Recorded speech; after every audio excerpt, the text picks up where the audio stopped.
음악이 끝났습니다. 조용하게 시작해서 조용히 끝나가지고 잘 모르시겠죠. 시작했고 끝났어요. 앞에 여기 에어컨을 잠깐 이제 꺼주셔도 될 것 같은데 찬양할 때는 필요한데 지금은 냉기가 막 이거 끌 때 잘 끄셔야 됩니다. 중간계 켜졌죠? 네, 그래 됐습니다. 우리 함께 오늘 읽을 하나님의 말씀은 누가복음 24장 49절부터 53절까지의 말씀입니다.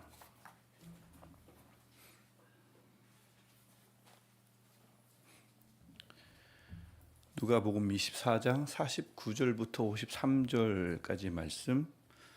예수께서는 지난주일 우리 이제 부활주일 함께 보냈는데 부활 이후의 제자들의 여러 가지 면모가 각 복음서에 조금 다르게 담겨 있는데 특별히 이제 누가복음 오늘 말씀은 예수님의 부활을 목격한 제자들에게 어떤 일이 일어났는가 이것을 함께 나누는 말씀이거든요. 우리 이 말씀을 49절부터 53절까지 한 목소리로 함께 읽고 이 말씀으로 은혜를 나누겠습니다. 볼지어다 내가 내 아버지께서 약속하신 것을 너희에게 보내리니 너희는 위로부터 능력으로 입혀질 때까지 이 성에 머물라 하시니라. 예수께서 그들을 데리고 베다니 앞까지 나가사 손을 들어 그들에게 축복하시더니 축복하실 때에 그들을 떠나 하늘로 올려지시니 그들이 그에게 경배하고 큰 기쁨으로 예루살렘에 돌아가 늘 성전에서 하나님을 찬송하니라. 아멘. 아멘. 지난 한 주간 잘 건강하게 지내셨습니까? 좀 꽃구경도 좀 하셨는지 모르겠습니다. 저도 아직 꽃구경을 제대로 못했는데 부활주일 지나고 날씨가 좀 이제 쌀쌀해지면서 감기 걸리신 분들이 좀 많은데 감기 늘 유의하시길 바라고.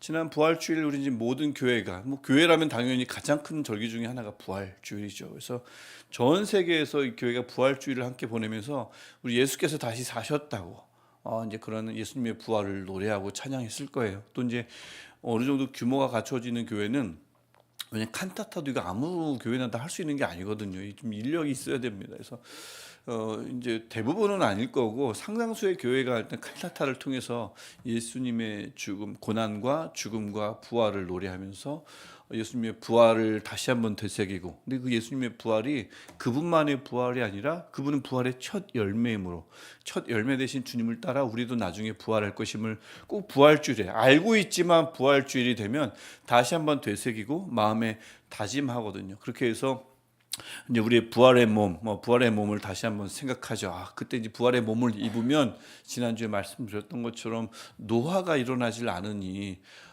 피부 노화도 일어나질 않을 거고 주름이 없으니 영양크림이 필요 없고 병원이 필요 없고 족발은 먹지 않아도 되고요. 콜라겐이 필요 없는데 무슨 그게 필요하겠습니까?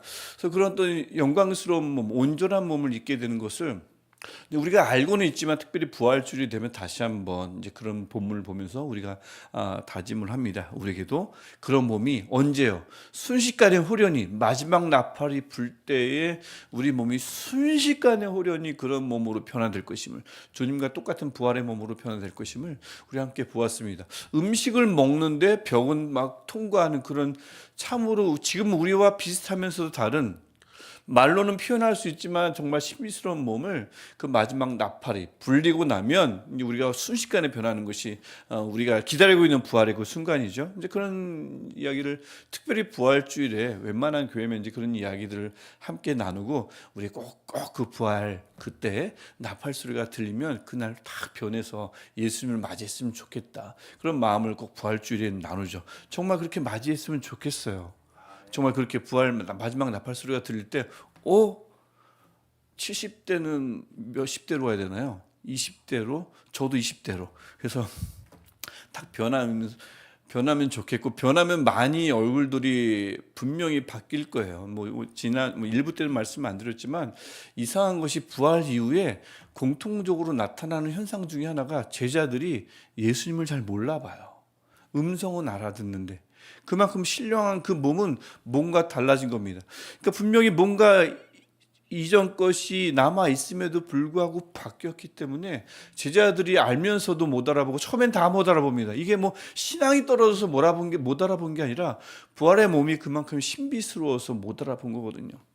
우리가 나팔 소리가 나면 그렇게 변할 거예요. 그렇게 변하면 우리가 아주 기쁨으로 예수님을 맞이하겠죠. 제가 이제 옛날에 신대원 다닐 때 이와 관련해서 이제 교수님이 하나 이제 목회하시는 교수님이었는데 이런 말씀을 해주신 게 있어요. 나중에 목회하면 꼭 이대로 한번 해봐라. 그 내용이 뭐냐면 이 부활 설교를 부활 주일부터 시작해서 4주간 똑같이 하는 겁니다.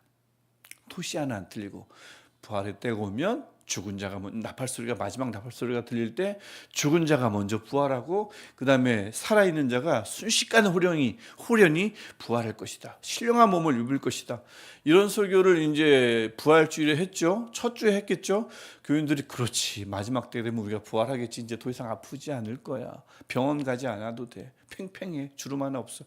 뭐 이런 이제 은혜를 받았을 텐데 두 번째 주가 되니까 또 똑같은 설교를 하기 싫어요. 똑같은 설교를 하셨대요.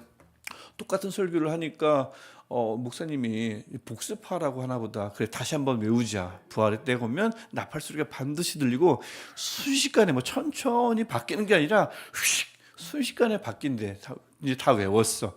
근데 셋째 주가 되니까 또 똑같은 설교를 하는 거예요. 그랬더니 이제 슬슬 불만이 나오죠. 나 정말 아까운 시간 내서 이 자리에 왔는데 2주 동안 했던 얘기를 또 들려주고 목사님이 설교 준비를 안 한 건지 성실히 설교에 임하지 않은 건지 똑같은 설교를 내가 듣고 앉아 있어야 되나 막 불만이 막 터져 나왔대요. 그리고 이제 집에 갔겠죠. 뭐 기도하면서 찬양하면서 나름의 은혜를 받고 갔겠죠. 근데 마지막 네 번째 주에 왔는데 또 똑같은 설교를 하는 거예요. 이들이 이제는 막 너무 화가 나서 어떻게 저렇게 불성실하게 설교 준비를 안 하고 똑같은 설교를 4주 연속할 수가 있는가. 근데 아랑곳하지 않고 이 목사님이 똑같이 딱 설교를 다 마쳤대요. 근데 마칠 때쯤에 어디선가 나팔이 소리가 들린 거예요. 온갖 금관악기는 다 동원돼서 이 예배실이 쩌렁쩌렁하게 막 울린 거예요. 나팔 소리가. 성도들 다 알고 있죠. 4주 동안 들었던 그 얘기. 나팔 소리. 어떻게 했을까요? 기뻤을까요? 다 두려움에 사로잡혀서 의자 밑으로 다 들어갔대요. 모르던 소리를 들은 게 아닌데 4주 동안 지겹게 들었던 얘기인데 나팔 소리 들리면 우린 변화돼. 알고 있는데 정작 목사님이 미리 시킨 거죠. 내가 설교가 끝날 때쯤 되면 신호를 줄 테니 막 여기를 막 울려 퍼지게 나팔을 불어라. 막 트럼펫, 뭐 호른 막 다 갖다 와서 부른 거예요. 그걸 다 들었지만 정작 그 소리가 들리자 기쁨 대신 두려움에 가득 찼던 거죠. 그래서 그 예배가 끝나고 나서 모든 교인들이 회개하면서 막 울며 불며 설교 4주 더 해주세요. 뭐 그런 이거를 이제 그 교수님이 하시면서 나중에 한번 해봐라 하는데 할 마음은 없고 제가 이걸 했다가는 두 번째 주부터 욕 먹을 거잖아요. 또 한다. 넷째 주는 장난 아닐 거고 제가 이걸 반복할 생각은 없는데 시사하는 바가 큰 거죠. 그러니까 부활하신 주님에 대해서 배워요. 또 부활의 날에 일어날 일을 배워요. 압니다. 그거 참 중요하죠. 배워서 알아야죠. 중요하죠. 하지만 배워서 아는 게 결코 전부가 아니라는 것을 이런 실제 일어난 일화를 통해서 우리가 알 수 있죠. 오늘 본문에 등장하는 제자들이 똑같습니다. 아주 똑같아요. 그들이 누굽니까? 예수님의 기적을 생생하게 본 거예요. 우리는 그냥 전에 들었지만 그들은 두 눈으로 봤다니까요. 죽은 자가 살아나는 것을 보았다니까요. 오병 이후로 수천 명이 먹었는데도 12강주리가 남는 것을 두 눈으로 본 사람입니다. 예수님의 부활 소식도 들었어요. 이 누가복음 24장 보면 앞에 그들이 부활 소식을 2번 이상 듣습니다. 여인들에게서 듣고 또 엠마오로 가던 두 제자들 통해서 또 듣고 이렇게 들어요. 부활 소식도 들었습니다. 그리고 무엇보다 부활하신 예수님을 두 눈으로 보았어요. 만났습니다. 이 정도면 충분하지 않을까요? 이제는 이제 나가서 복음을 전하면 되지 않을까요? 두려움 없이 세상에서 이기며 신앙생활 할 수 있지 않겠습니까? 그럴 것 같은데 오늘 본문이 우리에게 말씀하죠. 예수님은 전혀 다른 말씀을 하십니다. 그게 49절 말씀이죠. 이 성에 머물라. 어디 가지 마라. 아직 아니다. 얼른 전진하라. 나가자라고 하지 않으십니다. 멈추라고 하세요. 기다리라고 합니다. 제자들 입장에서는 이상하죠. 이제 예수님 다시 살아나셨고 이제 예수님과 같이 동행하면서 그전에는 갈릴리와 뭐 유대 지역 요 정도만 돌아다녔지만 더 이방 지역으로 나가서 능력 있게 복음을 선포할 수 있을 것 같은데 다시는 배신 안 할 건데 이제는 도망가지 않을 건데 예수님은 멈추라고 합니다. 기다리라고 해요. 왜 그럴까요? 49절에 다시 한번 보십시오. 49절 보시면 너희는 위로부터 능력으로 입혀질 때까지 이 성에 머물라 하시니라. 아직 아니다 하시는 이유가 여기에 있죠. 제자들에게 아직 무엇이 없냐면 능력이 없어요. 예수님 만났습니다. 부활하신 것 알아요. 믿습니다. 그런데 능력이 아직 없으니까 기다리라고 하는 겁니다. 능력이 있어야 나갈 수 있다. 사실 여러분, 이런 건 능력을 갖춰야 뭔가를 할 수 있다는 것은 사실 상식이죠. 특별한 비밀이 아닙니다. 예수님이 뭐 특별하게 가르쳐 주신 진리가 아니에요. 누구나 알고 있는 상식입니다. 물론 때로는 이제 욕심이 과하면 능력도 없으면서 그 걸맞지 않은 자리를 탐하는 경우가 때로는 있죠. 하지만 그런 경우는 좀 드물고 대부분 그렇지 않습니다. 내 능력에 맞춰서 자리를 열심히 찾고 그 또 자리에 맞는 능력을 열심히 찾아 나서고 능력을 얻기 위해서 갈고 닦죠. 능력이 있어야 맡겨진 일을 잘 감당할 수 있기 때문에 이렇게 다들 생각하고 능력을 열심히 키웁니다. 여러분들도 그렇죠. 능력을 키우기 위해서 열심히 노력하고 또 기도할 때도 능력 달라고 기도하실 때 있잖아요. 어떤 능력 달라고 기도하십니까? 여러 가지 능력이 있잖아요. 주로 어떤 능력을 구하시는지 모르겠어요. 뭐 경제적인 능력, 아니면 문제 해결 능력, 나는 좀 말을 잘하고 싶은데, 아니면 손재주가 좀 좋으면 좋겠고, 아니면 관계 능력, 모든 사람들 다 포용할 수 있는 너그러운 마음이 있으면 회사에서 살아가기 좀 쉽잖아요. 아니면 일머리, 그놈의 일머리, 그거 중요하지 않습니까? 똑같은 일이 있어도 어떤 사람들은 잘 무엇부터 해야 되는지 잘 모르는데 일머리가 있는 사람들은 기가 막혀요. 무엇부터 해야 되는지 알고 손도 빠르고 참 빠르게 일을 해나갑니다. 또 순발력도 좋은 사람들이 있죠. 일이 예기치 못한 일들이 터지면 이건 정말 순발력 있는 사람들이 빨리빨리 그거에 맞게 대처를 해나가는데 그런 사람들이 있으면 참 좋죠. 또 회사들, 뭐 여러 단체들이 그런 사람들을 요구하죠. 말씀씨도 그렇고 뭐 교회도 그렇지만 여러 가지 것들을 요구합니다. 리더십, 뭐 음악성, 미적 감각 얼마나 좋아요. 막 이런 것들이 다 있으면 얼마나 좋습니까? 여러분은 어떤 능력을 달라고 기도하시는지 모르겠어요. 이 교회도 여러 가지 능력을 갖춘 이들이 필요하고 특별히 교육자들을 이렇게 찾을 때 또 그런 교육자들을 찾는 경우가 많아서 요즘 왜 교회마다 젊은 교육자들이 없다, 모자르다, 찾으면 없다라고 하잖아요. 그 이유 중에 하나가 바로 여기에 있다고 그래요. 사람이 만능일 수가 없는데 여기 만능인 분 계십니까? 뭐 때로는 있지만 누구나 다 만능일 수는 없는데 요즘 젊은 사역자들에게 교회가 대놓고 또는 암묵적으로 만능의 사람을 요구하는 거예요. 너무 많은 능력을 요구하는 거죠. 노래 잘하면 좋겠고 노래보다 또 기타는 웬만하면 하나씩 쳐야 되고 운전은 기본적으로 해야 되고요. 말 잘해야 되죠. 아이들에게 가르치려면. 또 요즘 또 영상이 얼마나 중요해져요. 영상도 다룰 수 있는 능력이 있으면 좋습니다. 또 미적 감각이 있어야 돼요. 왜냐하면 우리 교회는 뭐 포스터가 그렇게 많아요. 이미지도 수시로 만들어야 되고 이미지 만들면 이거 별로다, 색깔이 별로다, 폰트가 별로다 이런 분들이 있기 때문에 거기에 맞춰서 빨리빨리 바꿀 수 있는 미적 감각도 있는 분들을 또 찾아요.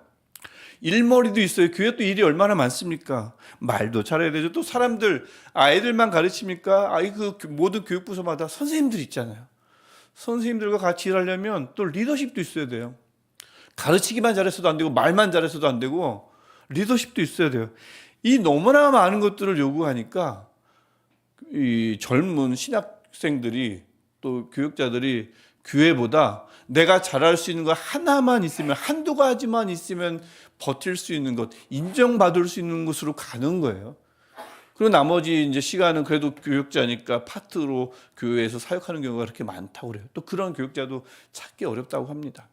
너무 많은 걸 요구하니까. 우리 교회는 어떤 교회일까요? 우리 교회는 그런 교회일까요? 제가 그런 교육자들 제가 찾는다고 생각하세요? 저는 찾은 적이 없어요. 지 발로 왔지. 제가 감사하게도 하나님께서 그렇게 보내주셨어요. 노래도 잘하는데 보니까 어느 날 보니 기타를 치네. 저도 몰랐는데 어느 날 보니까 드럼을 치고 있는 거예요. 와, 요즘 친구들은 정말 많은 것들이 겸비된 친구들이구나. 저도 놀랍니다. 그러니까 가만히 보니까 저 빼놓고 나머지 우리 교육자들이 나이가 어린데 만능이에요. 다들 할 수 있는 게 많습니다. 미적 감각도 있고 말도 잘하고 가르치기도 잘하고 리더십도 있고 일머리도 좋고. 감사해요. 감사한데 그게 사실 어려운 거거든요. 근데 교회가 그런 친구들 자꾸 찾다 보니, 그러니까 교육자들 찾는 것뿐만 아니라 교인들도 그런 교육자를 기다리다 보니 그게 너무 부담스러워서 교회를 다 이탈하고 나가고 그냥 한두 가지 내가 잘하는 곳으로 간다는 얘기죠. 좀 문제긴 합니다만, 그래서 물론 이런 능력들이 있으면 좋죠. 교회가 그럼 평안하죠. 교회가 부흥할 수 있겠죠. 또 많은 사람들의 요구를 충족시켜 줄 수 있겠죠. 딱 보기만 해도 이게 무슨 내용이구나 라는 것을 알 수 있는 이미지를 매번 만들어낼 수 있겠죠. 요긴하게 쓰일 겁니다. 그러니까 공동체라면 사실 이 교회 공동체뿐만 아니라 어떤 조직이든 단체든 많은 능력을 갖고 있으면 왜 안 좋아요? 좋죠. 그러니까 이제 그런 능력을 갖추기 위해서 많은 이들이, 그리스도인들이 기도하는 건 맞습니다. 또 그 능력을 갖추면 좋으니까, 갖고 있으면 좋은데, 근데 오늘 본문은 전혀 다른 능력을 얘기한다는 거예요. 그리고 그것이 굉장히 중요하다는 것입니다. 부활하신 주님이 제자들에게 꼭 필요하다라고 하시는 그 능력은 제가 방금 예시했던 어떤 능력도 포함되지 않는다는 겁니다. 제자들에게 필요한 능력은 위로부터 내려오는 능력이라고 49절이 말씀하잖아요. 위로부터 내려오는 능력 뭡니까? 하나님 없이는 가질 수 없는 능력입니다. 뭐 경제 능력이요, 문제 해결 능력이요, 손재주, 리더십, 음악성, 화술, 이거는 우리가 보통 생각하는 이런 능력들은 하나님 없이도 가질 수 있는 능력입니다. 교회 밖을 보십시오. 하나님과 무관한 삶을 사는 사람들을 보십시오. 얼마나 유능한 사람들이 많아요. 하나님 없이도 이런 능력은 누구나 다 열심히 노력해서 한 가지 정도 이상씩은 다 가질 수 있습니다. 그러니까 오늘 본문에서 말하는 위로부터 내려오는 능력은 우리가 늘 기도하고 우리가 늘 갖고 싶고 그래서 인정받고 싶어하는 그 능력은 이 능력에 해당되지 않는다는 거죠. 여기서 말하는 능력은 하나님만이 주시는 능력이고 교회 밖에서는 얻을 수 없는 능력입니다. 근데 여기서 말하는 능력은 성령입니다. 49절 보시면 내가 내 아버지께서 약속하신 걸 너에게 보내리니 하면서 이것을 기다리라 하시는데, 머물라 하면서 기다리라 하시는데, 이와 똑같은 말씀이 사도행전 1장 4절과 5절에 이렇게 기록되어 있습니다. 우리 이 말씀을 우리 한 목소리로 함께 읽어보겠습니다. 사도행전 1장 4절 5절 말씀 읽겠습니다. 사도와 함께 모이사 그들에게 분부하여 이르시되 예루살렘을 떠나지 말고 내게서 들은 바 아버지께서 약속하신 것을 기다리라. 요한은 물로 세례를 베풀었으나 너희는 몇 날이 못되어 성령으로 세례를 받으리라 하셨느니라. 아멘. 오늘 본문과 똑같은 말씀이죠. 예루살렘을 떠나지 말고 기다리래요. 약속하신 것을 기다리래요. 무엇이라 합니까? 성령으로 세례 받는 것. 성령을 기다리라고 얘기합니다. 세례를 받는다는 뜻은 물에 푹 잠긴다라는 뜻입니다. 그래서 우리가 세례 받을 때 우리 물에 푹 잠기면 안 되니까, 옷 말려야 되니까, 머리 망가지니까 물에 푹 안 잠그고 간단하게 머리에 물을 얹고 이렇게 세례를 주지만, 물은 굉장히 중요한 겁니다. 머리에 물을 잠깐 뿌리지만 나는 지금 물에 푹 잠겨서 새롭게 태어난다는 뜻이거든요. 세례가 그렇습니다. 성령으로 세례를 받는 것이 바로 그겁니다. 성령으로 푹 잠기는 거예요. 완전히 잠겨서 성령에 의해서 지배당하는 것. 이것을 가리켜서 오늘 본문이 능력이라고 합니다. 이게 왜 능력입니까? 성령에 푹 잠기고 성령이 지배하면 여러 가지 상황 속에서 내가 움직이지 않고 나를 지배하시고 계신 성령이 책임지고 움직이기 때문에 그의 능력이 되잖아요. 그래서 성령으로 세례를 받는 것 자체가 능력인 거죠. 이게 성령의 능력인 것입니다. 하나님과 무관한 사람들은 이런 거 필요 없어요. 리더십이 더 중요하죠.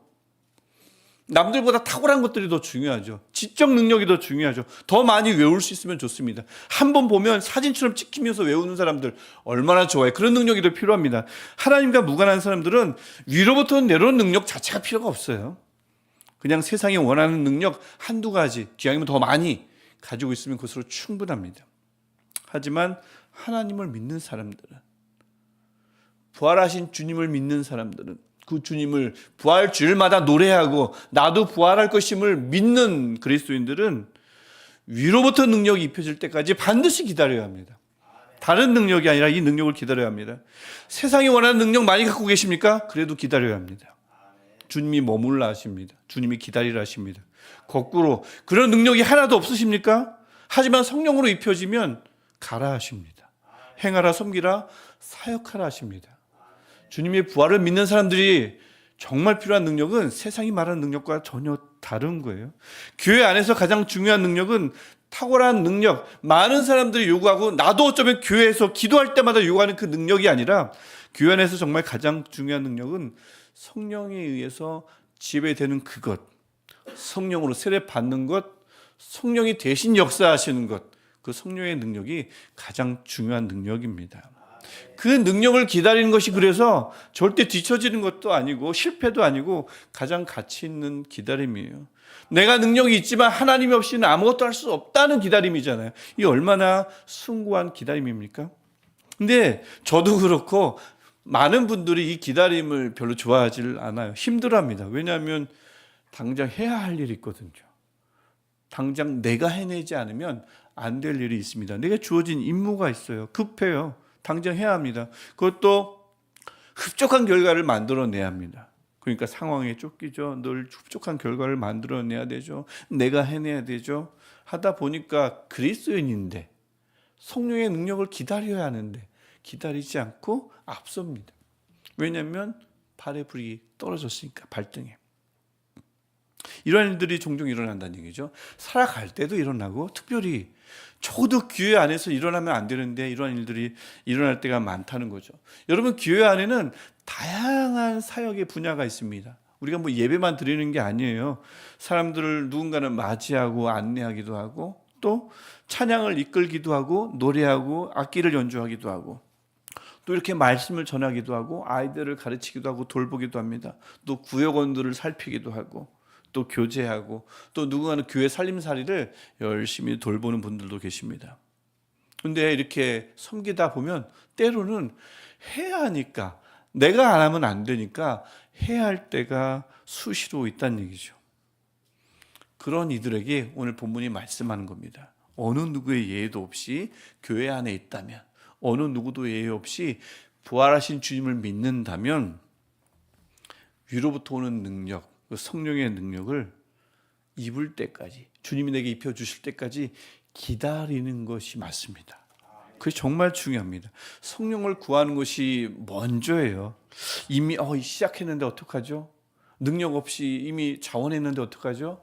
늦지 않았습니다. 지금부터라도 성령의 능력을 구하는 것이 필요합니다. 저 성령의 능력도 없는데 지원했는데 그만둘게요. 이건 또 아니에요. 이미 시작했으면 그 자리에 머물되 주님, 제가 능력도 없이 나섰습니다. 발을 내딛었습니다. 하지만 이제 발을 뺄 수는 없습니다. 저를 긍휼히 여겨주셔서 하나님께서 약속하신, 주님이 약속하신 그 성령을 내게 부어주옵소서. 이렇게 해야 되겠죠. 이거는 주님에 대해 잘 모르기 때문에 하라는 얘기도 아니고 전문성이 모자르기 때문도 아니고요. 여러분이나 제가 못 나서도 아닙니다. 주님에 대해서 잘 알고 능력 많고 주님 만났고 능력이 아무리 뛰어나도 똑같습니다. 왜냐하면 성령으로 입혀지지 않으면 당장은 좋은 결과를 낼 수 있을지 모르겠지만 결국은 아무 소용이 없다는 것을 알게 됩니다. 그리스도인인데 성령으로 입혀지지 않았어요? 그리스도인인데 성령에 내가 압도당하지 않았어요? 성령이 나를 지배하지 않아서 늘 내 능력으로 처리를 해요? 그럼 아무리 능력이 탁월하다 해도 결국엔 삶도 그렇고 사역도 그렇고 어떻게 계속 기뻐요? 점점 부담이 되죠. 무엇이든. 그것이 어떤 공동체든 은혜의 장이 아니고 그리스도인인데 은혜의 장이 아니라 시험 드는 장이 되고 갈등의 장이 되고 말겠죠. 근데 잘 해냈어요? 어떻게든 해냈습니까? 그럼 주의 십자가 대신 나의 근성과 나의 인내심과 나의 탁월함을 자랑하고 더 의지하겠죠. 반대로 남들보다 나는 없는 게 많아요. 근데 성령의 능력으로 입혀지지도 않았어요. 그럼 늘 무슨 생각을 할까요? 내게 없는 것 때문에 늘 주눅 들겠죠. 남들은 저렇게 말하는데 나는 왜 없는가? 성경은 사도행전에서 분명히 말하는데 내게 은과 금은 없거니와 내게 있는 것을 너에게 주노니 나사렛 예수 그리스도의 이름, 그것이 내게 있는 것만으로도 앉아있는 자를 일으키고 평생 하나님을 찬양하고 싶어도 찬양할 수 없던 이들을 성전으로 들어가서 뛰어놀게 하는 것이 내게 안에 있는, 내게 이미 있는 예수 그리스도의 이름인데 이게 성령으로 입혀지지 않으면 내게 없는 것이 더 크게 보이니 내게 있는 것이요 예수 그리스도의 이름이요 남들 다 가지고 있는 것 아무것도 아니게 되는 거죠. 이게 지금 남 얘기하는 게 아니고 저의 경험입니다. 가만히 보니까 이런 경험들이 저에게 다 한 번씩 이상은 일어났던 일들이더라고요. 삶도 사역도 기쁨 대신 부담으로 바뀌고, 은혜가 시험으로, 은혜가 갈등으로 바뀌고, 해내고 나면 나의 근성을, 나의 능력을 내세우고 싶고, 근데 잘 못할 때가 있잖아요. 그러면 내가 이렇게까지 형편없나 라는 생각이 듭니다. 왜 나 이렇게 없는 게 많지? 예수 그리스도가 있는데 있는 건 아무것도 아닌 거예요. 없는 게 더 큰 걸 어떻게 하겠어요? 이게 저에게 일어나는 일들이더라고요. 그러다 보면 처음에는 내가 터무니없이 부족하다라는 생각에 침잠하기 마련인데, 근데 가만히 보면 오늘 말씀을 가만히 또 묵상하면서 생각해 보니까, 뒤돌아보니까 뭐 여러분도 마찬가지지만 제가 터무니없이 부족해서가 아니라 알고 보니 성령의 능력 없이 버텼기 때문이더라고요. 여러분도 마찬가지입니다. 여러분이 못나서가 아니고 여러분이 부족해서가 아니라 성령의 능력 없이 버텨서 그래요. 지금도 그렇고요. 앞으로도 그렇게 될 거예요. 마찬가지입니다. 모자라서가 아니라 성령의 능력으로 입혀지지 않아서 그래요. 머물라 입혀질 때까지 기다리라. 했는데 안 기다리고 해야 하니까 나서서 그렇습니다. 그래서 그런 우리들에게, 저와 여러분에게 주님은, 오늘 부활하신 주님은 우리에게 다시 한번 말씀하는 겁니다. 위로부터 성령으로 입혀질 때까지 머물라 기다리라. 아직은 아니라 말씀하십니다. 오늘 본문의 제자들은 이 말씀을 듣고 어떻게 하죠? 기다립니다. 그런데 그냥 세워라 내워라 기다리는 게 아니네요. 52절 53절을 보시면, 특별히 52절 보시면 큰 기쁨으로 예루살렘으로 돌아가요. 53절 보시면 늘 성전에서 하나님을 찬양하며 기다립니다. 그냥 억지로 힘겹게 기다리는 것이 아니고 능력 주신대구나, 능력 주시겠지 하면서, 근데 언제 주실까 모르니까 힘겹게 기다리는 것이 아니라 큰 기쁨으로 늘 성전에서 하나님을 찬양하며 기다립니다. 이게 나중에 사도행전 1장이 이것을 증명해요. 진짜 그렇게 기다려요. 이상하지 않습니까? 아직 성령을 받기 전인데 어떻게 크게 기뻐하면서 기다릴 수가 있죠? 아직 능력을 입기 전인데 여전히 막막한 상황 속에서 어떻게 멈추지 않고 성전에 머물며 늘 하나님을 찬양할 수가 있냔 말입니다. 이유가 딱 하나예요. 이들이 약속을 믿었습니다. 위로부터 능력을 입혀주겠다라는 그 약속을 믿었습니다. 그러니까 이 제자들이 지금 기쁜 것은 제자들이 성령을 받았기 때문에 기쁜 것이 아니고 성령을 약속받았기 때문에 기뻐하고 있습니다.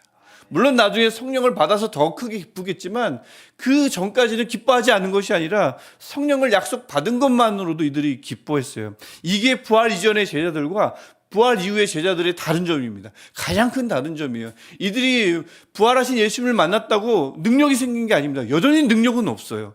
근데 무엇이 바뀌었냐면 이들이 이상하게 이제부터는 예수님의 약속을 철석같이 믿습니다. 그래서 아직 위로부터 능력은 못 받았는데, 없는데 약속을 믿는 믿음이 생기니 그 믿음을 통해서 그들이 크게 기뻐하고 늘 하나님을 성전에서 찬양할 수 있게 된 것입니다. 그러면서 기다리게 됐어요. 기다렸더니 어떻게 됩니까? 사도행전 1장 2장이 증언하잖아요.